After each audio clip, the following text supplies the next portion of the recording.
교회는 사람들이 모이는 곳입니다.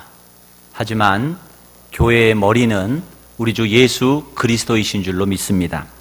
그러므로 교회는 예수님이 원하시는 공동체로 세워져 가야 합니다. 이것을 위해서 우리는 늘 인간적으로 생각하고 판단하기 이전에 성경이 무엇이라고 말하는가, 성경으로 돌아가서 예수님이 원하시는 공동체의 모습을 살펴볼 수 있어야 합니다. 예수님이 원하시는 공동체는 한마디로 영혼을 구원하여 주님의 제자를 삼는 공동체입니다. 예수님은 마지막까지 이 사명을 제자들에게 말씀하여 주시고 승천하셨습니다.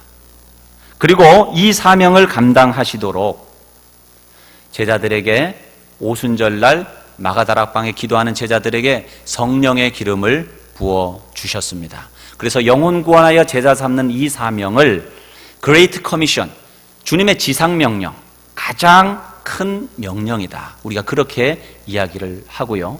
성령 충만함을 받은 이 초대교회의 성도들은 이 사명 감당하기 위해서 자신들의 목숨까지도 아끼지 않는 그러한 신앙생활을 했습니다. 그래서 예수님이 원하시는 공동체의 모습을 가장 잘 나타내는 교회의 모습이 어디에 있느냐? 많은 사람들이 이야기하기를 성경에 나오는 바로 이 초대교회다, 예루살렘 교회다, 그렇게 이야기를 합니다. 그들은 한 마음으로 예수님을 믿고 예배하며 또 그분을 증거하는 삶을 살았습니다. 그들은 풍성한 나눔 가운데에 부족함이 없는 그러한 나눔과 그러한 긍휼의 사역을 감당하는 공동체였습니다.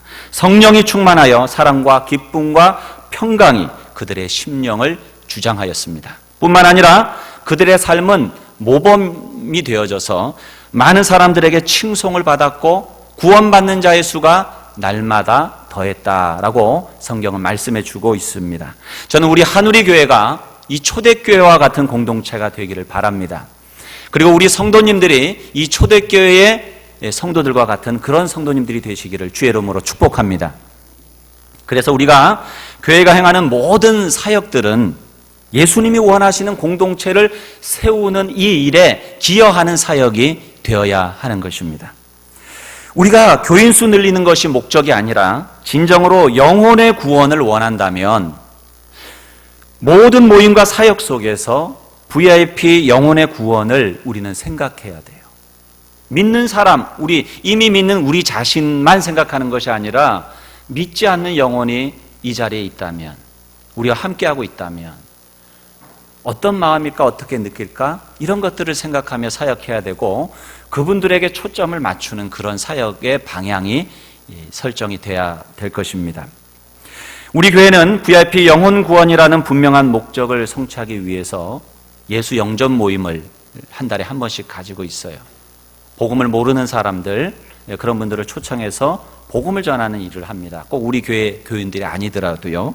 그리고 목장 모임을 통해서 VIP를 위해서 기도하고 그들을 초청하고 함께 교제 나누고 섬기는 그런 관계 전도를 하고 있습니다. 그러나 목적 성취를 위해서는 뜨거운 열정과 헌신, 많은 수고가 있어야 됩니다. 이런 열정과 헌신을 가져오기 위해서는 분명한 목표와 대상, 그리고 시한이 정해져야 됩니다. 사실 모든 일이 그래요. 분명한 어떤 목적, 또 그런 대상, 시한, 이런 게 정해져 있지 않으면 사람들은 그러한 취지에 동의는 해도 마음이 느슨해지고, 모일 수 있으면 모이고 모이지 않으면 말고, 할 수 있으면 하고 할 수 없으면 그냥 말고, 이런 식으로 모든 생각들이 그렇게 흐지부지해지는 그런 경향성을 사실은 우리는 가지고 있어요. 그냥 주어진 일이니까 하고 모여야 하니까 모이고 안 모여지면 마는 어떤 목적의식이 없는 그런 모임을 우리가 갖게 되면서 모임 자체가 느슨해지는 그런 모습을 갖게 됩니다. 여러분, 영혼 구원하여 제자 삼는 교회를 세우기 위해서 우리는 이런 분명한 목적을 가져야 될 줄로 믿습니다. 그런데 불신 영혼의 구원이 쉽지 않다는 그런 생각 때문에 어떤 목장 모임이든지 전도 모임이든지 기도 모임이든지 부서 모임이든지 보통 목표를 세우지 않고 사역하는 그런 모습들을 많이 봐요. 그냥 뭐 평소에 하던 일이니까 하던 대로 하던 방식으로 그렇게 생각이 머물러 있고 일이 있으니까 그냥 일을 하는 그런 사역이 되는 경우가 생깁니다. 그래서 이러한 부분들을 올해는 제가 생각을 하고서 이런 목표들을 좀 설정을 했어요. 그래서 VIP 영혼 구원을 위해서 연초에 여러분이 평생 전도할 세 사람, 우리 교회에 데려 나오지 못하지만 전도해야 될 여러분 친인척들이나 그런 분들 세 사람을 정하라고 말씀드렸고, 또 여러분 목장으로 초청할 또 세 사람을 정해서 명단을 제출하도록 했습니다. 그리고 그것을 한 목장에서 취합을 해서 우리 목자님들한테 드리고, 목자님들이 그 중에서 5명을 특별히 정해서 초청할 5명에 집중해서 기도하고 또 함께 그들을 섬기고 목장으로 초청할 수 있도록 그렇게 부탁을 드렸습니다. 그리고 이제 6월 달에, 이제 내일이면 6월인데 아가페 만찬을 통해서 각 목장으로 VIP들을 초청하는 그런 계획을 가지고 있었습니다. 그러나 코로나19 때문에 이 모든 것이 다 힘들어졌어요. 함께 모이기도 어려워졌고 함께 만나기도 어려워졌기 때문에 이 모든 우리가 세운 계획들은 힘들어졌습니다. 사역도 마찬가지예요.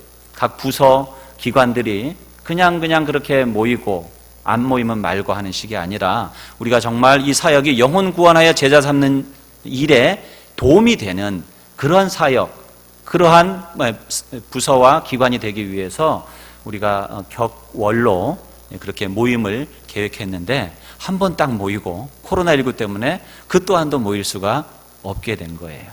그래서 사역의 목표라든가 목적, 방법, 그런 매뉴얼들을 만들 수 있게 제가 부탁을 우리 부장님들한테는 이렇게 드렸는데, 그러한 어떤 계획들도 이 코로나19 때문에 다 어려워지게 됐습니다. 이 코로나19가 우리에게 깨닫게 해주는 한 가지는, 목표는 그리고 전략은 방법은 우리가 세울 수 있지만 그 걸음을 인도하고 그 목표를 성취시키시는 분은 하나님이시라는 사실입니다. 잠언서 16장 9절에 보면 사람이 마음으로 자기의 길을 계획할지라도 그의 걸음을 인도하시는 이는 여호와시니라 그랬습니다. 그래요. 정말 우리가 계획하고 삶에서 이렇게 해야지, 저렇게 살아야지, 우리는 그러한 생각들을 가지고 있지만 하나님이 인도해 주시지 않으면 그 모든 것이 숲으로 돌아간다는 것을 우리는 인생을 통해서 교훈을 얻게 됩니다.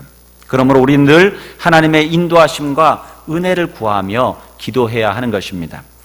이 대목에서 우리는 우리의 목표와 전략 이전에 하나님의 뜻이 무엇일까? 성경으로 돌아가야 된다는 것을 다시 한번 깨닫게 됩니다. 우리가 원하는 교회가 아니에요. 우리가 원하는 사역이 아니에요. 우리의 문화에 맞는 사역이 아니에요. 다 중요한 이야기지만 그 이전에 성경에서 말씀하시는 하나님이 원하시는 교회, 하나님이 원하시는 사역, 그것이 무엇이냐 하는 거예요. 어떻게 하나님께서 초대교회에 부흥을 주셨는가? 우리가 부흥을 원한다면 초대교회 부흥의 그 요소들을 우리가 알 수 있어야 되는 겁니다. 성경을 제가 묵상하면서 4가지의 이 부흥의 요소를 발견하였습니다. 첫째는 성령의 능력입니다. 저를 따라합니다. 성령의 능력. 두 번째는 따라합니다. 철저한 회개. 세 번째는 말씀. 네 번째는 기도. 이 4가지 요소가 이 초대교회 부흥 가운데 있었다는 것을 발견할 수 있었습니다. 저는 우리 한우리교회가 이 4가지 요소를 깨닫고 이것을 우리의 사역의 중요한 어떤 방침과 방향이 될 수 있도록 힘써서 우리도 초대교회와 같이 부흥하는 교회가 될 수 있기를 바랍니다. 이 4 요소는 어느 것이 꼭 먼저라고 하기가 어렵습니다. 가장 핵심적인 것은 그러나 성령의 능력이 초대교회의 성도에게 임했다는 거예요. 성령의 능력이 임하면서 초대교회가 생겨났고 사람들이 변화되기 시작했다는 것입니다. 처음에는 사람들이 하나님의 말씀을 듣는 것이 먼저였어요. 성령의 충만함을 받은 베드로와 사도들을 통해서 복음이 증거되어졌고 그 말씀을 들을 때 그들이 우리가 어찌할꼬 하면서 회개하게 됩니다.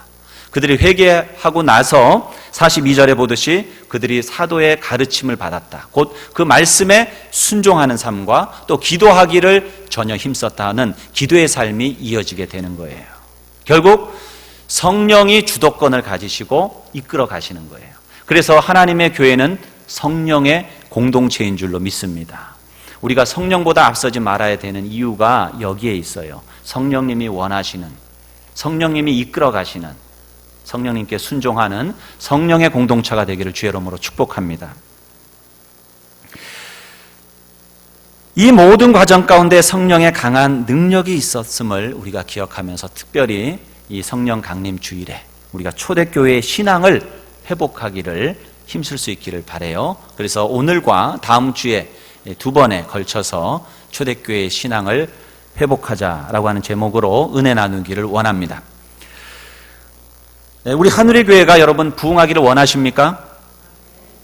여러분의 목장 모임이 부흥하기를 원하십니까? 그렇다고 한다면 먼저 여러분 성령의 능력 받기를 축원합니다. 성령의 능력을 받으셔야 돼요. 우리가 믿는 예수님은 그 안에 불이 있는 분이세요. 누가복음 12장에 보면 예수님께서 내가 불을 땅에 던지러 왔다라고 말씀하셨어요. 예수님은 우리에게 성령의 불로 세례 주기를 원하십니다. 오순절 마가다방에서 기도하던 사도들에게 성령의 불이 임했습니다. 그런데 사도행전 2장 1절과 그 이후를 여러분 읽어보면 그 성령의 불이 혀같이 갈라지는 것처럼 그렇게 임했어요. 순간적으로 불이 임한 게 아니에요. 하늘로부터 성령의 불의 혀같이 갈라지는 형상으로 제자들에게 임했고 그 불 속으로 제자들이 들어간 거예요. 그것이 바로 성령 충만입니다. 저는 우리 모든 성도님들이 이와 같이 성령의 불 속으로 들어가시기를 주의 이름으로 축원드립니다.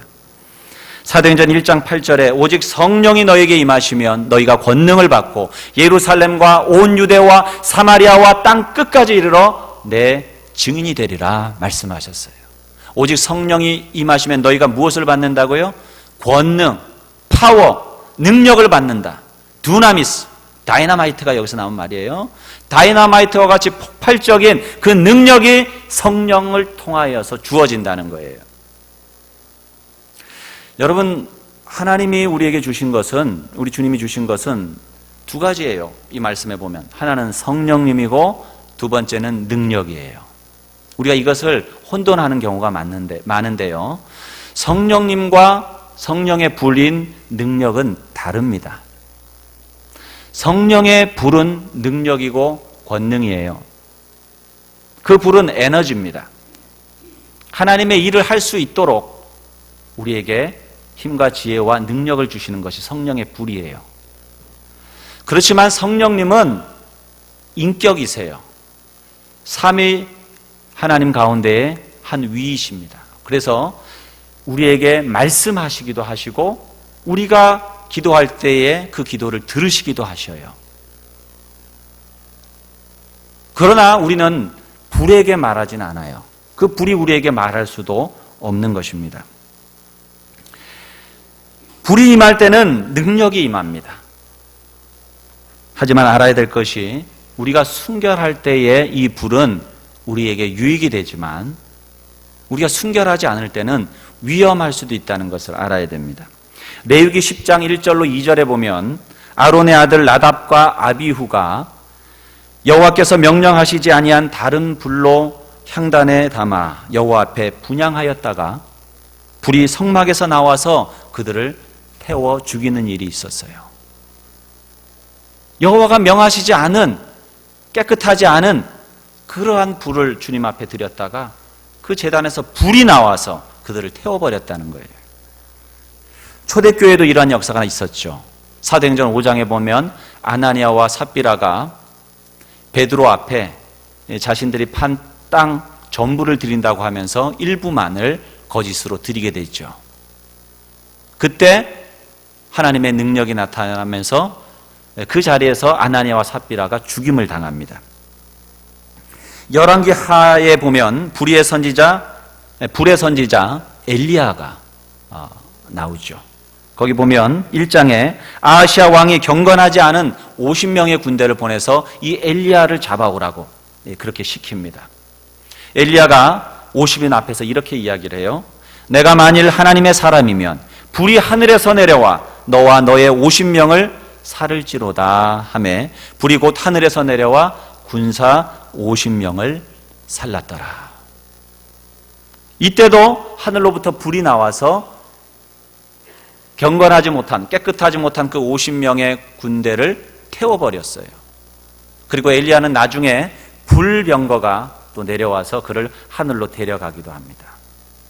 같은 불인데 어떨 때는 그 불이 그 사람을 보호할 수도 있고 어떤 사람에게 그 불은 사르는 불이 될 수도 있다는 거예요. 만일 여러분이 엘리야와 같은 하나님의 사람이면 하나님의 불은 여러분의 주변에서 여러분을 보호하는 불이 될 것입니다. 우리는 예수님을 믿는 자로서 환난을 걱정할 필요가 없습니다. 왜냐하면 모든 어려움과 환난 가운데 하나님의 불이 우리와 함께 하셔서 우리를 보호하실 것이기 때문입니다. 하나님의 불을 가지면 대적들이 우리로부터 도망치게 됩니다. 하나님의 능력을 받고 그 불이 나와 함께 할 때에 어둠이 떠나가고 귀신이 떠나가고 병마가 떠나가는 것입니다. 그러나 여러분이 경건치 못한 50인의 군대 가운데 한 사람이라고 한다면 불은 좋은 것이 아닐 수도 있어요. 만일 하나님의 불이 여기에 이 자리에 임한다면 얼마나 많은 사람들이 하나님께 영광을 돌리고 또 얼마나 많은 사람들이 불에 살라지겠습니까? 알 수 없어요. 하나님의 불은 능력이 있지만 위험한 것이라고 말할 수 있어요. 마태복음 3장 10절로 12절을 보면 세 가지의 다른 불을 이야기하고 있어요. 이미 도끼가 나무 뿌리에 놓였으니 좋은 열매 맺지 아니하는 나무마다 찍혀 불에 던지리라. 나는 너희로 회개하게 하기 위하여 물로 세례를 베풀거니와 내 뒤에 오시는 이는 나보다 능력이 많으시니 나는 그의 신을 들기도 감당하지 못하겠노라. 그는 성령과 불로 너희에게 세례를 베풀 것이요 손에 키를 들고 자기의 타작마당을 정하게 하사 알곡은 모아 곡간에 들이고 쭉정이는 꺼지지 않는 불에 태우시리라. 여기 불이 세 가지가 등장을 하고 있습니다. 10절은 지옥불이라고 말해도 될 거예요.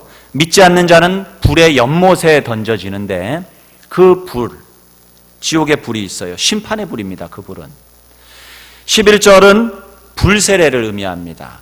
성령을 통해서 우리에게 주시는 능력이에요. 그리고 12절에 보면 그 불은 정결케 하는 불이에요. 불은 또한 우리를 정결케 해요. 여기에 보면은 알곡과 쭉정이가 등장하는데 사람들은 이야기하기를 알곡은 예수님 믿는 사람, 쭉정이는 안 믿는 사람 그렇게 얘기하지만 그렇지 않아요. 둘 다 교회 다니는 사람이에요. 성경에 나오는 양과 염소도 마찬가지예요. 다 교회 다니는 사람 의미하는 거예요.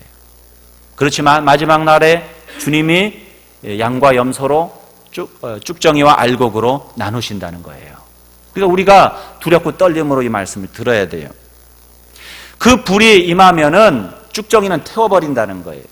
그래서 우리로 하여금 정결할 수 있도록 하신다는 것입니다. 불의 목적 중에 하나는 우리를 정결케 하는 거예요. 우리가 하나님의 일을 하기 전에 정결하게 돼야 돼요. 이 불은 우리의 탐욕과 세상적인 것, 게으른 것, 세상의 평안과 탐심을 불살라버립니다.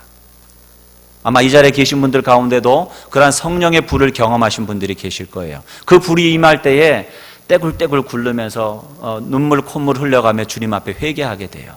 그것이 성령의 불입니다. 여러분은 하나님의 불을 원하십니까?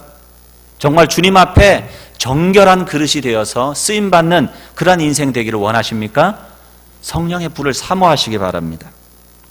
여러분은 어쩌면 죄와 세상을 더 좋아하실 수도 있어요. 하나님의 불은 사람을 보지 않고 죄를 보고 그 죄를 태워버립니다. 귀신과 질병을 보고 그것을 태워버립니다. 우리에게 죄가 있으면 그 죄를 제거하기 위해서 성령의 불이 임하기도 하십니다. 1907년에 평양 대부흥운동이 일어났어요. 길선주 장로님과 또한 선교사님, 많은 사람들이 그 운동에 함께하면서 전국으로 번져가는 대부흥운동이 일어났습니다. 그 평양 대부흥운동은 기도운동이었고 또한 회개운동이었습니다. 그래서 길선주 장로를 비롯해서 사람들이 나와서 회개하기 시작했어요. 남들은 알지 못하는 그러한 죄를 성령이 임하니까 마음에 담고 있을 수가 없는 거예요. 그 죄악을 토설하며 그들이 회개했을 때에 많은 사람들이 울고 나도 그랬어 하면서 자기의 죄를 고백하는 그런 일들이 있었어요. 그래서 당시 일제시대니까 순사들이 이 도둑놈들, 나쁜 놈들, 죄인들을 잡으려면 교회 가면 된다. 그런 말이 날 정도로. 왜냐하면 사람들이 교회에서 회개를 하니까. 그래서 순사들이 죄인들 잡으려고 교회에 왔다가 성령의 불을 받고 자기도 죄를 토설하는 그런 일들이 일어났다고 하죠. 성령의 불이 임하면 우리에게도 그와 같은 일들이 일어납니다. 이 성령 강림주일, 성령의 불이 저와 여러분 가운데 임하셔서 우리가 철저히 회개하고 하나님이 주시는 능력으로 사명 감당할 수 있게 되기를 주의 이름으로 축원드립니다. 그래서 두 번째로 우리가 초대교회의 신앙을 회복하기 위해서는 이 성령의 능력을 힘입고 철저히 회개하는 거예요. 불을 먼저 받는 것은 아주 위험할 수 있는 거예요. 철저한 회개가 뒤따르지 않은 사람이 성령의 능력이 있으면 타락하는 경우가 많아요. 불이 임하기 전에 먼저 여러분의 죄를 회개해야 합니다. 우리가 그저 예수님을 믿기만 하면 구원받는다라고 하는 이 생각 가지고 거기서 끝나는 신앙인들이 있는데 그것은 잘못된 신앙으로 빠지기 쉽습니다. 물론 우리가 예수님 믿음으로 구원을 받지만 또한 우리는 회개해야만 합니다. 우리는 구원의 확신을 가지고 있다고 말하지만 예수님은 회개하라고, 회개치 않으면 다 망할 것이라고 그렇게 말씀하셨습니다. 하나님의 능력을 받기 전에 먼저 우리의 죄를 회개하셔야 합니다. 우리가 하나님의 부흥을 경험하려면 회개해야 돼요. 우리가 사명 감당하려면 회개해야 합니다. 초대교회 신앙을 회복하려면 회개해야 돼요. 여러분, 죄는 양파와 비슷해서 껍질을 까고 까도 또 껍질이 나와요. 회개하고 회개해도 또 회개할 것이 나와요. 하지만 껍질을 까면 깔수록 어떻게 해요? 더 보드랍고 더 그러한 그 내면이 나오듯이 우리가 회개하면서 주님 앞에 더 거룩해지고 더 주님을 닮아가는 거예요. 이것이 바로 성결한 삶입니다. 성령은 성결의 영이기 때문에 우리가 성령을 통해서 주님 앞에 회개할 때에 우리가 예수님을 닮아가게 되고 거룩한 삶으로 변화되어 가는 것입니다. 여러분, 헌옷을 벗어야 새 옷을 입을 수 있는 거예요. 우리가 주님 앞에 깨끗한 그릇이 되어 쓰임받기 위해서는 옛 구습을 쫓았던 우리의 삶, 옛 습관들, 그 헌옷을 벗어 던져야 되는 거예요. 그럴 때 성령의 불이 우리 가운데 임하고 성령의 능력이 우리를 사로잡을 수 있는 것입니다. 예수님을 믿는다고 죄가 정당화되는 게 아니에요. 어떤 분들은 예수님 믿었기 때문에, 우리가 죄의 사함을 받았기 때문에 과거의 죄는 다 사라졌다라고 생각하시는 분들이 있어요. 그것 때문에 지옥 가지는 않습니다만은 그 죄에 대해서 주님은 반드시 다루십니다. 회개의 열매를 맺을 것을 이야기를 해요. 천국 가는 것은 가는 것이고 이 땅에서 우리가 죄의 값을 지불해야 될 것은 지불해야 될 부분들은 지불해야 되는 거예요. 그래서 믿음으로 구원받지만 그 전에 회개할 것을 예수님은 촉구하십니다. 회개하고 복음을 믿으라 그랬지 복음을 믿고 회개하라 말씀하지 않았어요.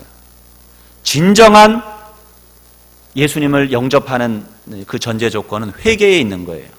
내가 죄인이라고 하는 고백이 없이 구원자 되신 예수님이 결코 필요치 않기 때문입니다. 내가 죄인입니다. 주님, 나의 죄를 용서하여 주옵소서 할 때에 예수님이 나에게 필요하고 예수님을 영접할 수 있고 구원받은 하나님의 자녀가 되는 것입니다. 그렇기 때문에 만약에 내가 회개 없이 예수님을 믿었다라고 말하는 사람이 있다면 그 사람은 거짓말쟁이에요. 진정으로 예수님을 믿은 사람이 아니에요. 회개가 먼저예요. 모든 성도가 회개치 않으면 망할 것입니다. 예수님의 말씀이에요. 회개는 신앙생활의 본질입니다. 예수님 믿을 때 한번 회개하고 예수님 믿는 것이 아니고 우리는 날마다 주님 앞에 회개하는 성결한 삶을 추구해야 하는 것입니다. 어떤 사람은 잘못된 신학과 교리 뒤에 숨어서 죄를 회개치 않고 살아갑니다. 그러나 어떤 교리도 어떤 신학도 어떤 신념도 회개 없이 아무런 쓸모가 없다는 것을 알아야 됩니다. 예수님께서 십자가에 달리신 것은 우리가 죄를 회개하지 않아도 된다는 뜻이 아니에요. 그것은 우리가 회개하면 용서를 받을 수 있다는 뜻이에요. 만일 우리가 회개치 않으면 예수님의 십자가와 보혈을 웃음거리로 만드는 것입니다. 예수님은 십자가에서 돌아가심으로 우리에게 약속과 경고를 함께 주신 거예요. 약속이라 함은 우리가 주님 앞에 나와 회개하면 내가 져야 될 그 십자가를 주님이 이미 그렇게 지셨기 때문에 우리의 죄를 용서해 주시고 구원해 주신다는 약속이에요. 경고라 함은 만약에 회개하지 않으면 우리는 그 십자가를 져야 하는 거예요. 그 십자가와 같은 고난, 그 죽음을, 영원한 죽음, 그 영원한 형벌을 당하게 될 것이라는 경고가 바로 이 십자가라는 것을 알아야 됩니다. 예수님이 나를 위해 십자가에 달린 것을 믿는다면 그 십자가 앞에서 우리의 죄를 회개하시기 바랍니다.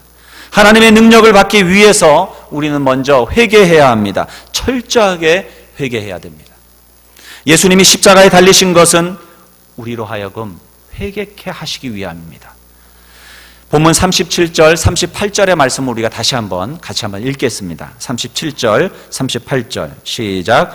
그들이 이 말을 듣고 마음에 찔려 베드로와 다른 사도들에게 물어 이르되 형제들아 우리가 어찌할꼬 하거늘 베드로가 이르되 너희가 회개하여 각각 예수 그리스도의 이름으로 세례를 받고 죄 사함을 받으라.